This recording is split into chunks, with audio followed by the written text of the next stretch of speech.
and so just to set the scene a little bit before I hand over to Peter and to Oliver.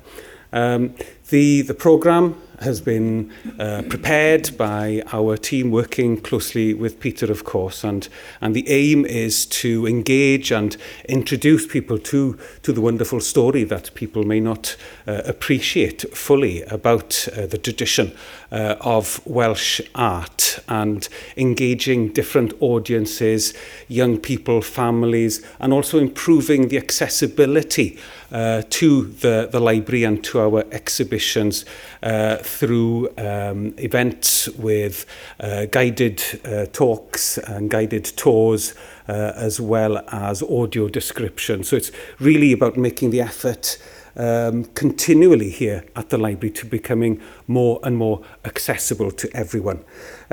So in terms of today's theme, when Dr Llewelyn Wyn Griffith stated in 1950 that there had been no Welsh art in the past, and he laid the blame, at least in part, on the absence of patrons. So today, with Peter and with Oliver, we're going to be looking at that question and looking at the different views, maybe, that form or realign our thinking about the richness of that tradition and its past. So Oliver Fairclough is a curator, art historian and former keeper of art for the National Museum of Wales, where he spent most of his career. He is a very respected figure within the sector and is very active and energetic, involved in governance and research, and is quite the authority on the tradition around Watkins Williams Wyn and the Williams Wyn family of Wynnstay, who we might hear a little bit about today. And then Peter. Peter is an art historian and is the leading authority on the visual culture of Wales. He's a curator of the exhibition, of course, which is on display here and is here until the 6th of September. So repeated visits are very welcome. Peter's worked on Welsh art history for 40 years and has previously also been an artist and sculptor. And to say a little bit at the beginning of the talk is Peter Lord himself. Peter, hoch croeso I Peter. Please give Peter a welcome. Thank you. Prynawn dda i chi gyd. Diolch yn fawr iawn i chi gyd am ddod ac ymuno ni ar-lein. Thank you very much for coming, everybody. Lovely to see so many of you here, a lot of old friends here. Now, you're going to be familiar by now with the quotation from Dr Llewelyn Wyn Griffith, Chair of the Welsh Committee of the Arts Council of Great Britain, which gives us the title of the exhibition upstairs. Griffith's, as Rodri has just suggested, Griffith's first argument for his allegation that, historically speaking, there was no Welsh art had been that there was, I quote, no patron in Wales. I'd like to start by making a distinction. It might seem an obvious thing to say, but art patronage and art collecting are not the same thing. Despite the fact that the end product, pictures hanging on walls, is identical. And in fact, it's because the end product is the same that the distinction is worth making, worth clarifying. And furthermore, the fact that many patrons have also been collectors rather obscures the distinct motivations that are involved. Put simply, collecting tends predominantly, not exclusively, but predominantly to involve the acquisition of the works of dead artists and craftspeople, while patronage is concerned with acquiring the works of living artists. At the 1926 National Eisteddfod in Swansea, banners were displayed in the art exhibitions, which put this rather nicely. The banners encourage visitors to, I quote, buy the work of a living artist. The old masters do not need your support. What motivates people to become patrons is the easier of the two phenomena to grasp, but we need to make a further distinction within that category, because broadly speaking, there are two sorts of patronage in the visual arts. Firstly, there is what I call mass patronage, in the form exemplified in the exhibition by the many portraits of middle-class people made in Wales in the first half of the 19th century. Now, cumulatively, this example of mass patronage was on, in fact, an unprecedented scale, so much so that it facilitated the emergence of a new group of itinerant non-academic painters. But the patrons themselves, and this is the crucial point, usually commissioned only 1 or 2 pictures each, generally a portrait of a husband and wife, sometimes of children. As a class, highly conscious of their social rise, their motivation was largely the imitation of the cultural practice of the gentry, well established over the previous 300 years by the early 19th century. The motivation of the gentry in the commissioning of portraits had been primarily the confirmation of the lineage that determined a family's elevated position in the social hierarchy. Now, the other sort of patronage, and the sort with which we are mainly concerned today, is individual patronage. And here we consider patrons who commissioned or bought many works from living artists. For these patrons, contact with the living artist was often an important motivator, becoming part of the artist's world, if you like, and indeed enjoying perhaps a vicarious experience of the art world in general. An aspect of this for many wealthy patrons was clearly the pleasure to be gained from exercising noblesse oblige. And this necessitated, of course, a certain cachet attaching to the world of the artist. But that was a modern phenomenon, not widely apparent until the middle of the 18th century, roughly speaking. In the medieval period, the patronage relationship had been simply that between employer and servant, as in employing a glazier or a plasterer. Now, the influence of individual patronage became important not only for the artist directly concerned, but for the establishment of aesthetic fashions or ideas about the wider world, and we'll see that when Oliver describes Wyn patronage in particular. Art collectors are rather different, manifesting a wider range of motivations. And in fact, as collecting is a uniquely human activity, it's been the subject of much anthropological and social study by academics. For collectors, the acquisition of art objects is sometimes about social status, gaining entry into a prestigious community of other collectors rather than the community of artists. It involves displaying certain shared values to one's peer group, but sometimes expresses competitive instincts in the process. For others, forming a collection may be about expressing or confirming personal identity, perhaps a national identity. And if we think of Paul Mellon in the United States, his collection was of British art, by which he meant predominantly English art, Stubbs, Reynolds, Gainsborough, Constable, and so on, which confirmed his sense of historical identity as a white Anglo-Saxon Protestant American. What we might describe in today's parlance as nerdism is also a frequently noted motivation, the desire to form and document representative sets of things, which might as well be matchboxes as paintings. And lastly, of course, art collecting may just be about crude investment value. Now, sometimes, of course, we find the traits of the collector and the patron overlapping in an individual, and it is possible to discern continuity between the two activities. And the 3 cases on which we'll be concentrating today all demonstrate an overlap between collecting and patronage, though the relative proportions differ considerably. So Oliver is going to talk to you first about the patronage of the Wyn family and the Davies sisters of Llandinam. Oliver.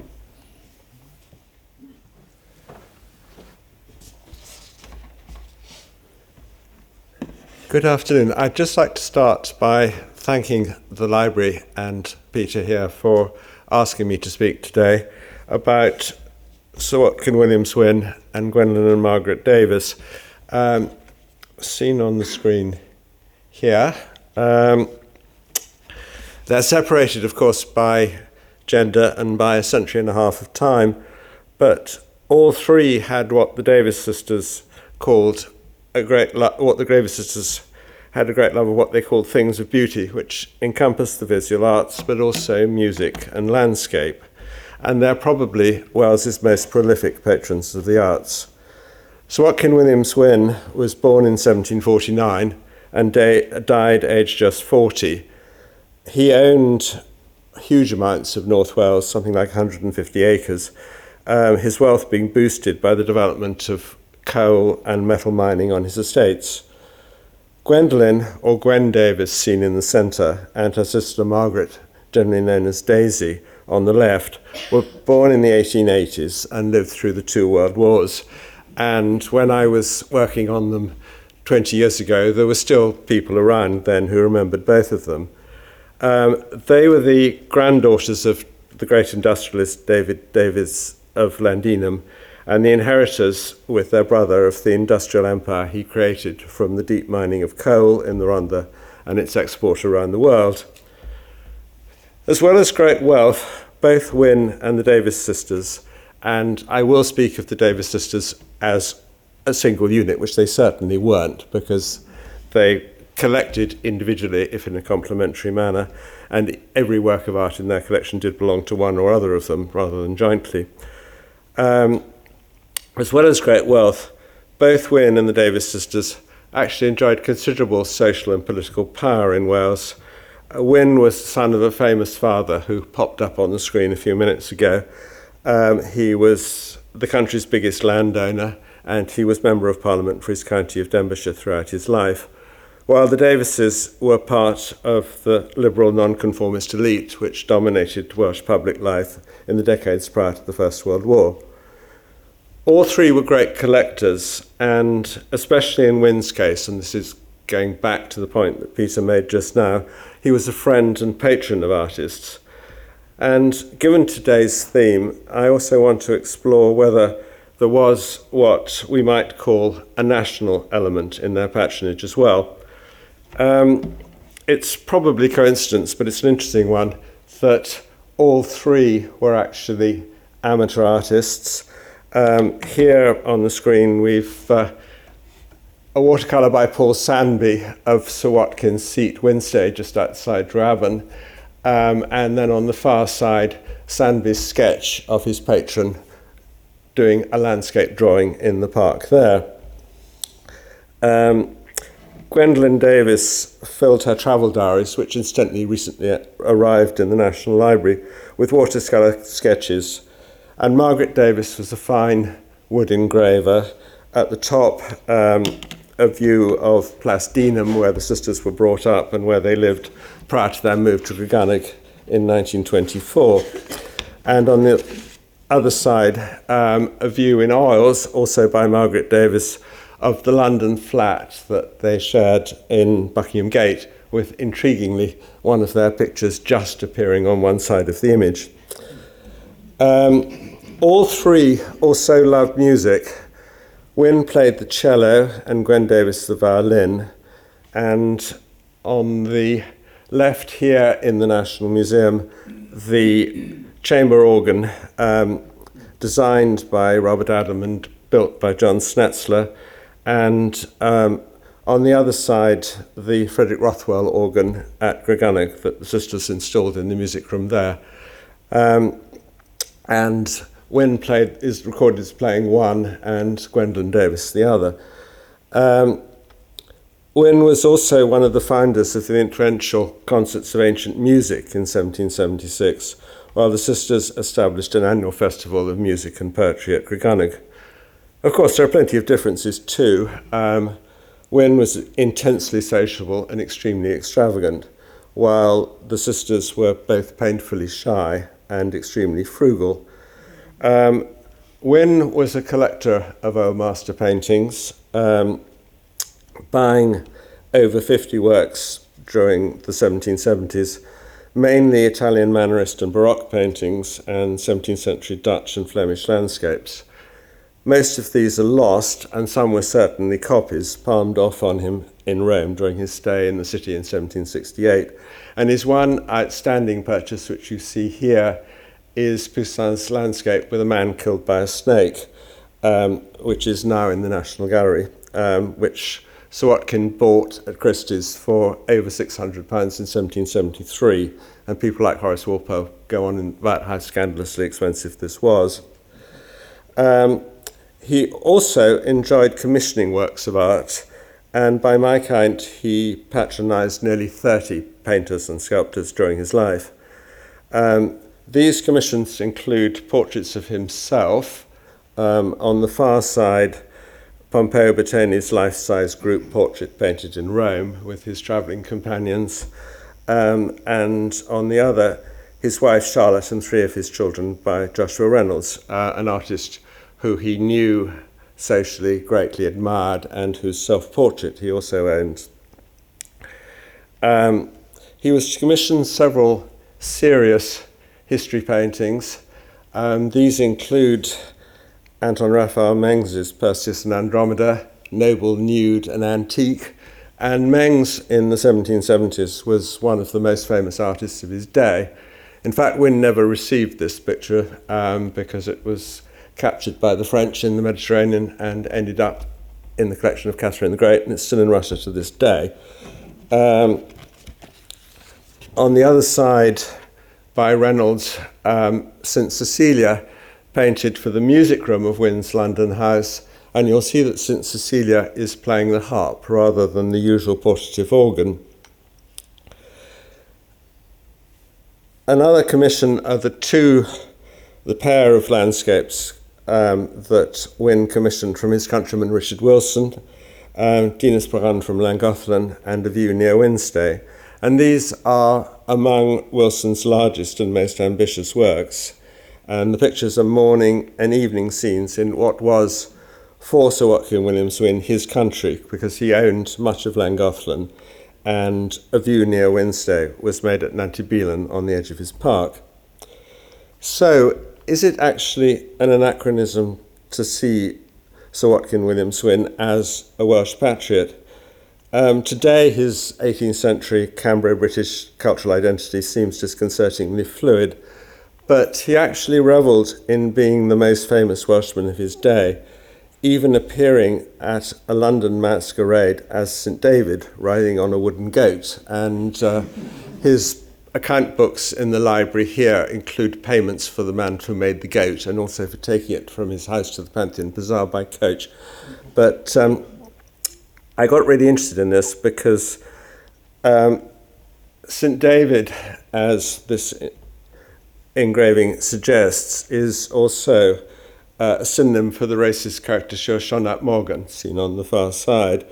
And there was actually a Sionat Morgan's coat in the theatre inventory of Wynnstay in 1790, which may be left over from this occasion. We also find him subscribing to Welsh books that he couldn't read and drawing the Bowles controversy to the defence of a language that he barely spoke. He also identified and promoted the landscape of North Wales. We've seen the two great Wilson landscapes, and these were hung not at Wynnstay but in his London house, together with views by Paul Sandby of Llyntegid and Valicruchas Abbey, both of which he owned and which I argue display his pride in his country.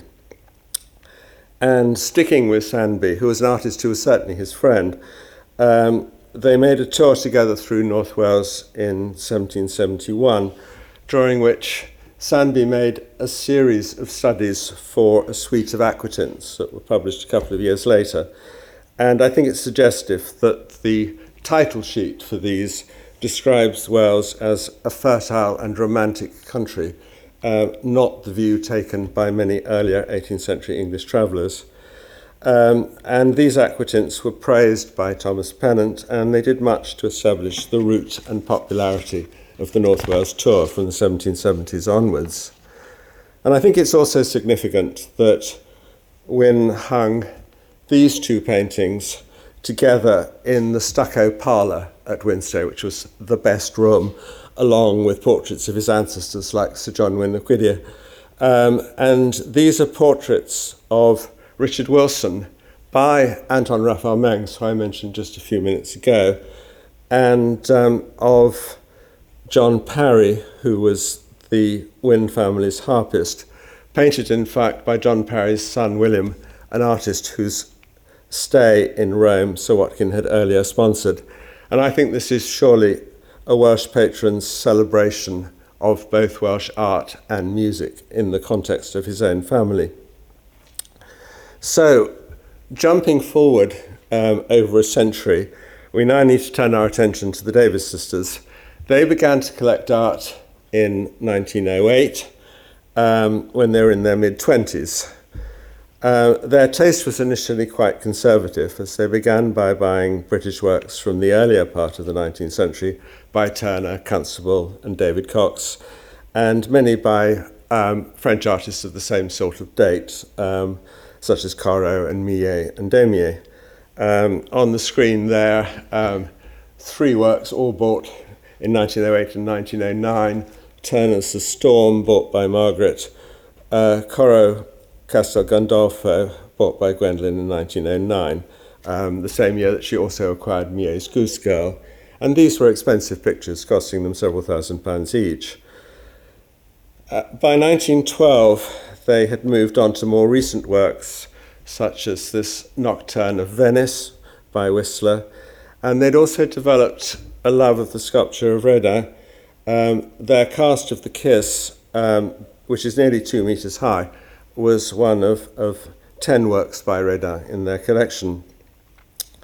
And Impressionism, which they had previously dismissed, began to attract their attention in 1912 when they bought 3 of Monet's Venetian series paintings of 1908, so effectively contemporary art.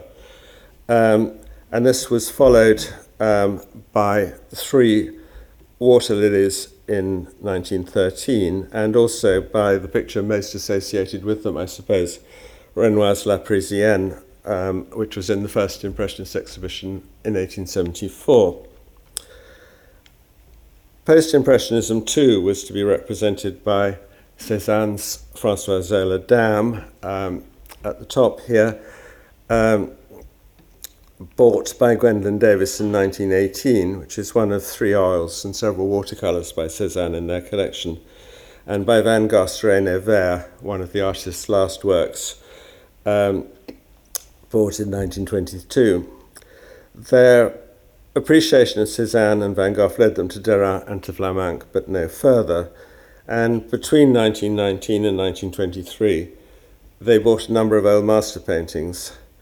However, collecting increasingly seemed an extravagance in the aftermath of the war, and Gwendolyn Davies ceased to collect altogether in 1926. Her last work, ironically, being a painting by Richard Wilson. Margaret also stopped, but from 1935 began to buy again, collecting works by British contemporary artists.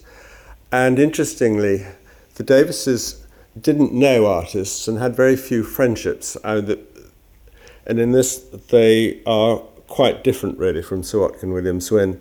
I mean, even the artists of the Greg Press in the 1930s had very little to do with the sisters, as far as we can see.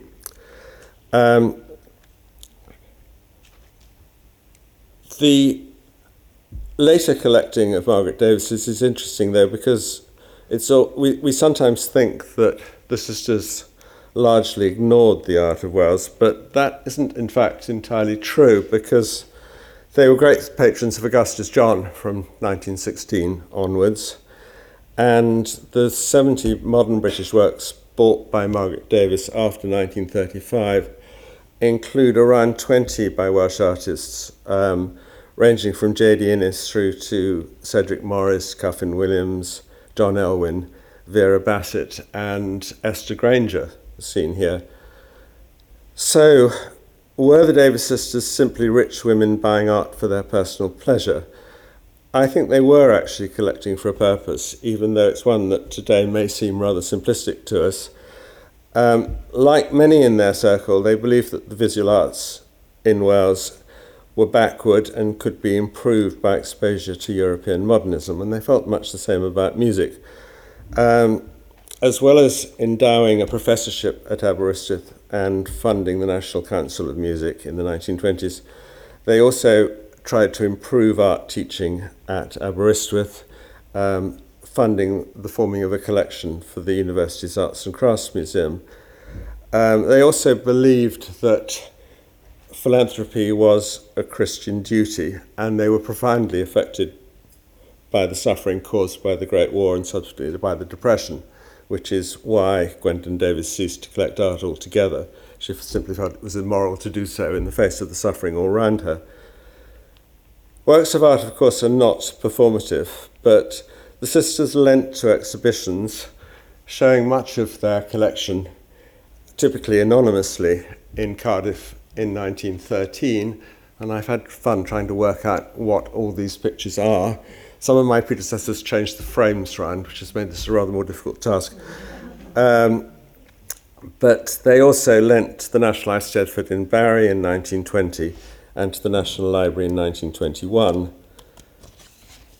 The sisters moved to Grigannag in 1924 and hung their pictures throughout the house. This is the music room there again.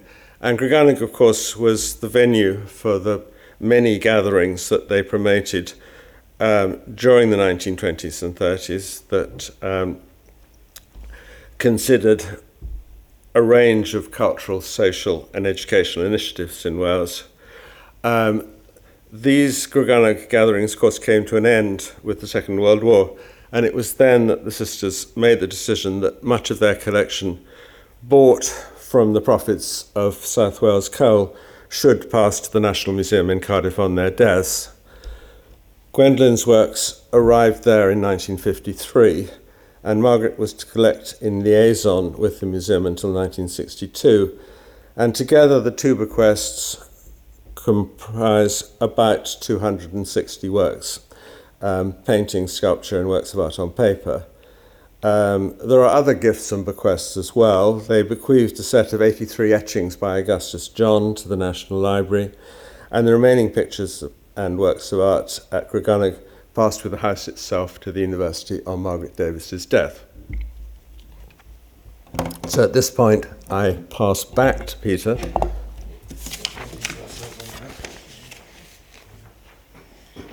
Thank you, Oliver. I have you've solved a mystery for me. I was always mystified by Sir Watkin's entrance on a goat on that occasion, and I always thought it must be a very stoic animal to carry his 24 stone or whatever he was.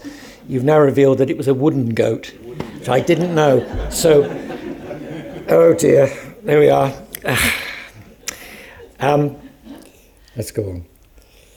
In the 1990s, I had the very good fortune to get to know the son and daughter-in-law of Winifred Coombe Tennant, a woman who in the 1920s had a high public profile, but who largely had been forgotten since her death in 1956. I didn't know it when I first went there, but in the attic of her son's house near Godalming in Surrey was a remarkable collection of over 100 Welsh paintings that Winifred had assembled from contemporary artists at work between 1920 and the early 1950s.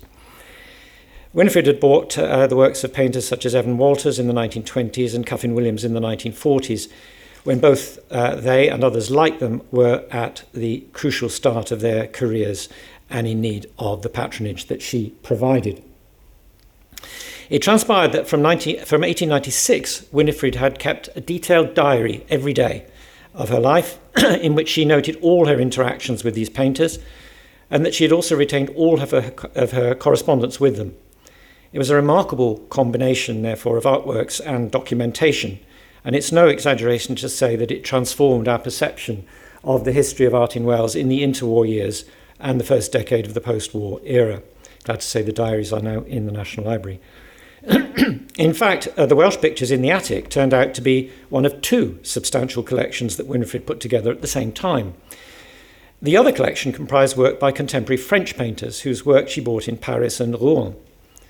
Winifred spoke fluent French and Italian as a result of a peripatetic childhood spent largely on the continent, an exile broken by time spent in the Gower near her mother's home. In 1896, Winifred married into the industrialist Tennant family and lived at their home, Cadoxton Lodge, in the Neath Valley. The creation of both of Winifred's large collections was motivated by her desire to contribute to the public good in Wales, alongside her own enjoyment of the process of acquisition and her vicarious, though later in fact very practical, participation and influence in the art world. It was Winifred, for instance, who would acquire for the Glynvivian Art Gallery one of the most prestigious pictures in any public collection in Wales, Gwen John's The Nun. Winifred was highly political, and notwithstanding the long extramarital relation, yes, it wasn't in fact extramural, which is one of the sad things about it. Her husband was very well aware of what was going on. It's a very sad story, really. But anyway, she had a long extramarital relationship with Gerald Balfour, brother of the Tory Prime Minister Arthur Balfour. But despite that, she was in fact politically on the left. Winifred was an active suffragist, working on the committee of the National Union of Women's Suffrage Societies. She was a nationalist who actively supported Irish independence from a place not only inside the Liberal Party, but inside Downing Street. She knew Lloyd George extremely well.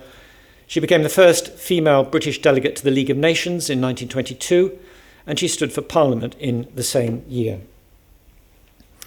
From the outset, Winifred's motivation was to assist the development of the careers of young Welsh painters, which meant in particular painters from working class backgrounds. In fulfilling her aspiration to assist these painters, she was assisted by the fortunate coincidence of the arrival of William Grant Murray as Curator of Art at the Glenvivian Art Gallery in Swansea in 1909. And Winifred would work very closely with Grant Murray from 1920 until his death in 1950. Now, although they were different in taste, methods, and crucially in resources, clearly there are similarities between her and the Davies sisters in the combination of altruistic, patriotic, and educational aims mixed with personal interest that motivated their collecting. And the collecting of the Davies sisters may well have reinforced Winifred's motivation at an early stage in her art patronage. As I pointed out, through her political activities, Winifred was already highly motivated for the public good in Wales when she first met Gwen Davies in August 1919. She demonstrated her interest in visual culture as chair of the Arts and Crafts Committee of the National Eisteddfod at Neath in the previous year, though she'd only commissioned, in fact, one picture from a Welsh painter at that time. She'd known Frank Alford since 1911, when he was a student at the Swansea School of Art. 4 years later, by which time he was studio assistant to Frank Brangwyn, he painted her portrait. Winifred first met Gwendolyn Davies when both were serving on the Welsh School of Social Service. Winifred noted in her diary that day, "I liked Miss Davies of Llandinam, young and blue-eyed." In fact, Gwendolyn was 37 at the time and Winifred was 8 years her senior. The following year, Winifred noted this in her diary: "Thinking of my talk with Llewelyn Williams and of what politics mean in the kingdom of God, and of the strange spirit in which men view it. Thinking of Gwen Davies, fine, ardent, joy spirit, a girl with great possessions, beaten down by the feeling of the torture, toil and treason of life as man has made it." Now, the date of that entry is very interesting, since it was in 1920, as Oliver has told us already, that the Davies sisters' collection had been exhibited at the Barry National Eisteddfod. And it's curious that Winifred had not gone to Barry to see it, notwithstanding the demands on her time, particularly at that moment of her political career. As a result, despite their WSSS meeting, Winifred seems to have been unaware of certainly the extent of Gwen Davies' art collection. It had been earlier in this same year that Winifred's serious art patronage began. On the 20th of May 1920, she went to the Glenvivian Art Gallery, where the first exhibition of the work of Evan Walters was on display. Walters had trained at the Swansea School of Art, beginning in the same year as Grant Murray had arrived there, 1909. And subsequently he trained at the Royal Academy, but then, during the war, he spent time in the United States. Grant Murray's offer of an exhibition at the Glenvivian relaunched his career, and Winifred recorded the impression it made on her. She says this: "Met Evan Walters at Art Gallery, a young, dark, typical Welshman, very intelligent and pleasant. Had a long talk.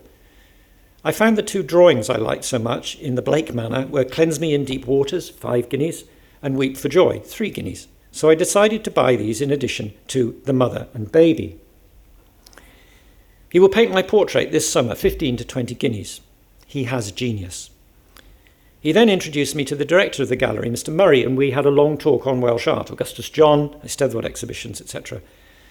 Oh, how refreshing to meet kindred spirits and to think I shall have these 3 heavenly things to live with. Well, her first flush of commissions to Evan Walters culminated in the very large portrait of Winifred with her 2 sons, Alexander and Henry, of which the Curator of Art at the National Museum, Isaac Williams, would remark in 1924, "100 years hence, this picture will be worshipped as a great masterpiece." And we are, of course, now looking at it from 100 years hence. It's in the Glenvivian. In the following year, 1921, Winifred's perceptions of Gwen Davies changed dramatically. In her diary for Saturday the 19th of February, she noted this: "Shrewsbury, committee meeting of WSSS, most of the morning, then walked with Gwilym Davies and William George about the town. Left Shrewsbury for Llandinam with Gwen Davies. Arrived at a large, cold house, full of fine things but dead in spirit, a sort of prison for rich people. I long for my homelier folk. Mrs. Davies, the mother, Gwen, and I were the only ones there." However, on the following morning, the ground shifted dramatically, and she says, "Llandinam, such pictures in this house. Monet, Millet, Alfred Stevens, Whistler, Turners. Oh, the joy of them. I wander as in a temple, standing before each." And the next day, things got even better. Motored with Gwen to Grigynnog, where once I stayed with the Joyces. The Joyces were the coal owners who had previously occupied Grigornog. So she'd been there before. She describes it as a huge house in a lovely valley, hills rising around it. This is to be the guest house of groups connected with movements in Wales. A great idea, I think, and one capable of wide influence. Again, following Tuesday. Spent the afternoon going over Gwen's pictures. Such gems, marvellous, the Eugène Carrière, Daumier, very wondrous and new to me. Augustus John drawings, Whistler etchings, Manet, etchings by Frouillon, Monet, Whistler, Diaz. It is a marvellous collection, and thank God it is in Wales. Now, Winifred's concluding reflection on seeing the Davies collection for the first time, thank God it is in Wales, is significant in understanding her mindset. In 1926, Winifred formalised her patronage and her collecting of French and Welsh pictures with the specific intention that the works she acquired would be of direct benefit to art in Wales. She says this: "Walked down Bond Street to the Independent Gallery and saw some wondrous watercolour drawings of French artists, Sévenzac, Frelot, Jean Marchand. One, an old manor house by Jean Frelot, I longed to buy. Low buildings with a great noble tree in the foreground. Would the National Museum have accepted it? If I could afford £100 a year for 5 years and give a Tennant collection of really good small modern things. Modern Wales knows nothing of international art," reflecting what Oliver said from the Davies sisters. 2 weeks later, Winifred formalised her intentions for the Welsh collection along similar lines. "My idea is for 5 years to collect what I can of modern pictures up to a total of £100 a year and eventually give the collection to the National Museum at Cardiff." Now, in retrospect, it might seem significant that Winifred began her collecting in a deliberate way in the immediate aftermath of coming to know the Davies collection. Certainly in 1913 and again in 1920 at Barry, the sisters had demonstrated a sense of responsibility to the public by making the works available to be shown. Ultimately, of course, most of the pictures would be bequeathed to the nation, but the National Museum was not their intended destination at the time of Winifred's first contact with Gwendolen. Indeed, in 1925, Isaac Williams wrote to Winifred on precisely that subject, observing that, I quote, "It does seem a pity, as you say, that all those lovely things at Grigornog are more or less shut away from the public eye." The notion of forming a collection specifically to give to the nation in order to increase awareness of modern painting was Winifred's. Now, the nature of Winifred's collecting through patronage was both of necessity and by design also very different from that of the Davies sisters. For although she was well off by the standards of the common people, Winifred was not in a position to spend large sums. From time to time, she would regret not being able to buy as she would wish, but the confinement of her patronage to the works of young contemporaries reflected her attitudes as well as her means. Like Grant Murray, whose opinions she regarded with increasing respect, Winifred was excited by the making of new art. In 1925, after a visit to France, she observed that, "I find I care less for the old and more for the new as time goes on, as far as painting goes." However, that said, Winifred's conception of the new did not extend to the radical. In October 1925, she visited the Salon. In the afternoon, to the Salon d'Automne, many frightful and hideous pictures, ugly revolting nudes in figures subhuman, ill-drawn and ill-painted specimens of the hideous in still life and figure, but few divine things. The one I liked best was already sold, but I made an offer for 2 others, a boy watching 3 ducks and a lovely landscape under snow. I wonder if the painters will sell at any price. In fact, she paid 2,000 francs for Joseph Frugier's L'Enfant au Canard. She also bought over 50 Japanese prints in France, including examples by Utamaro. These she donated immediately to the National Museum, where they were shown in January 1926. She says, "The Utamaro of the woman holding up a transparent veil looked marvellously lovely. I enjoyed seeing them." Now, Winifred set about expanding her Welsh patronage, buying from Will Evans and George Martin and others. And then, in 1926, Grant Murray's extraordinary National Eisteddfod Art exhibitions at Swansea accelerated matters. At Swansea, she saw and began to collect the work of John Curtis Williams, for example. Williams was the son of a coal miner who had been born in a Welsh community in the United States. Winifred's relationship with the family would last for several years.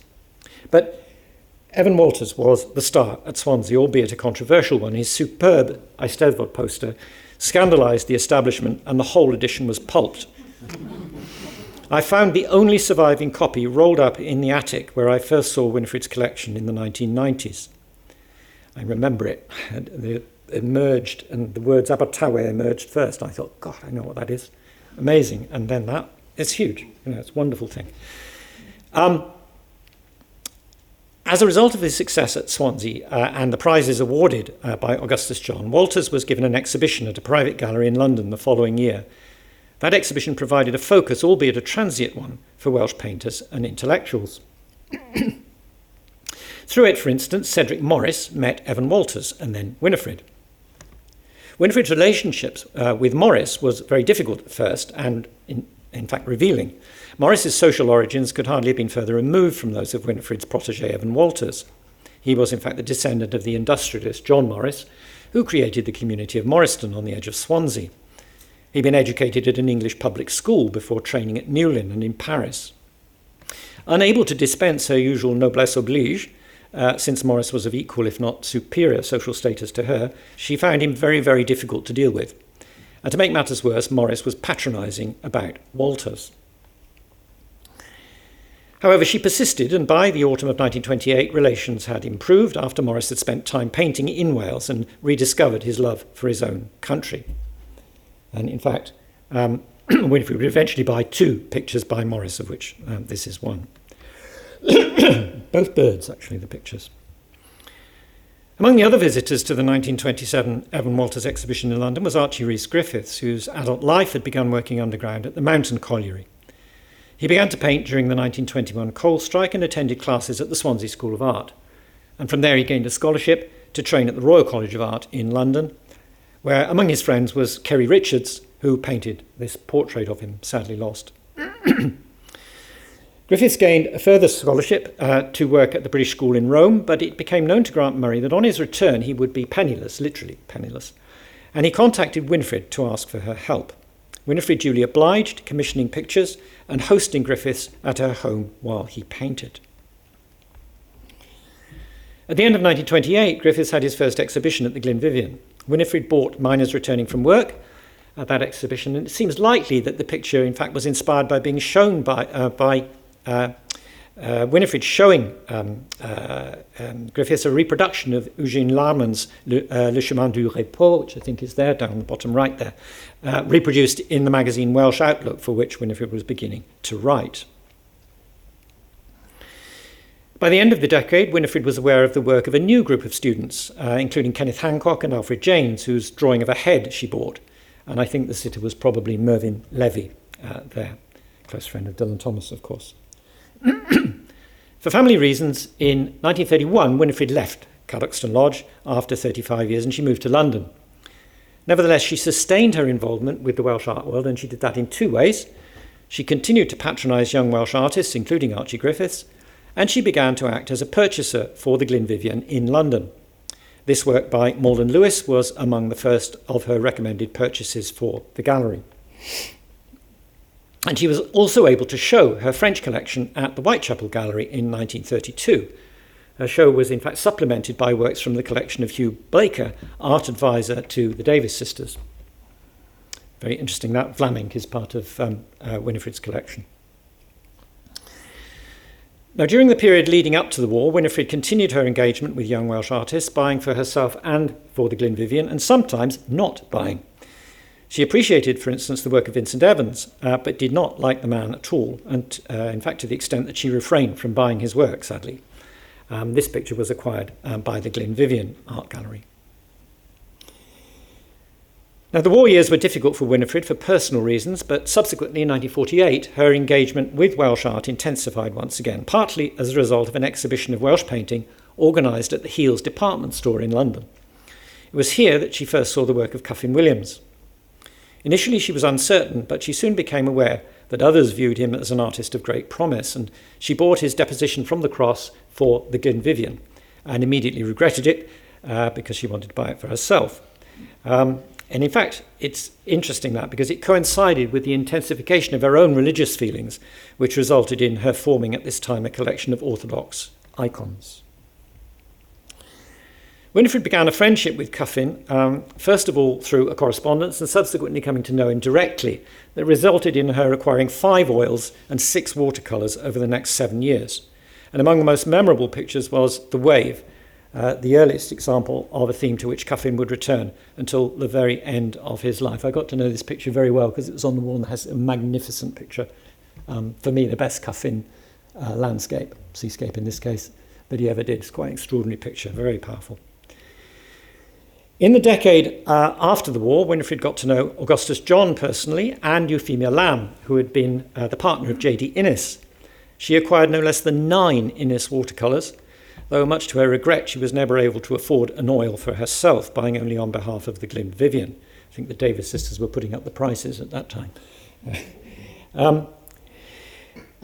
On a visit to her home in London, Augustus John threatened to, and it was a threat really, to paint a portrait of Winifred, as a result of which the rather irritated Evan Walters preempted the possibility by producing this sensitive image in 1950, the year before he died, in fact.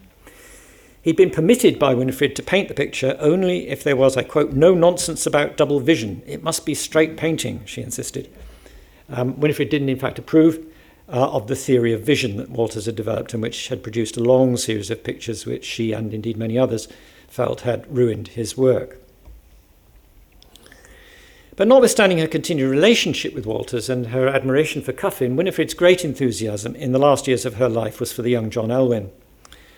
On seeing just one example of his work, she confided to her diary that, I quote, "He is the only young painter whose work I've seen in the 1925 to 48 years that I've felt this is the real thing." They would meet in person and develop a substantial and thoughtful correspondence about painting, quite different in nature to the rather jaunty and superficial communications she received from Cuffin. There would also be 5 purchases of pictures between 1948 and 1953 and 1 gift. John Elwyn's Manadivy Church arrived unsolicited with a long letter in October 1955, and it would in fact be the last picture she acquired. In her diary, she noted its arrival. This is what she says. "Received from John Elwyn a lovely picture, an oil painting of Manadivy Church, label at the back, to Mam Onedd with gratitude, and thanks for her help and encouragement. A lovely pink washed cottage beside a whitewashed church. It brings all Wales into my room and rejoices my heart. A few graves in the little churchyard and a white marble cross. Some trees and a blue sky with clouds in it. How kind. Wrote to him of the joy it gives me." And a little less than a year later, she died at her home in Cottesmore Gardens in London with this picture on her easel. And you can see her easel upstairs in the exhibition. There we are. Thank you.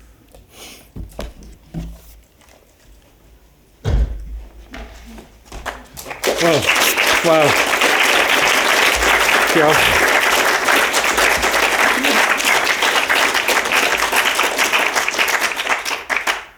I feel a little bit uplifted and overwhelmed as well. The depth and the joy of the learning that you two have shared with us this afternoon has been terrific. I was struck by the quotation by Winifred Coombe Tennant, "Thank God it is in Wales," and I just wanted to reflect, thank God the two of you are in Wales, and to ask the audience to thank you for your contributions this afternoon to a wonderful talk.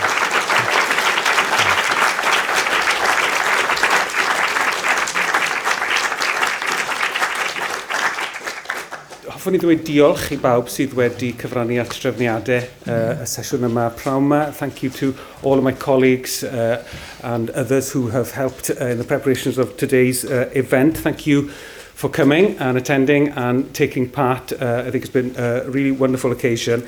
There are lots of events still associated with the programme of the No Welsh Art exhibition, guided tours, monthly details on the website, as well as the next Dan Sylw in Focus talk, which will be on the 20th of May at 5 p.m.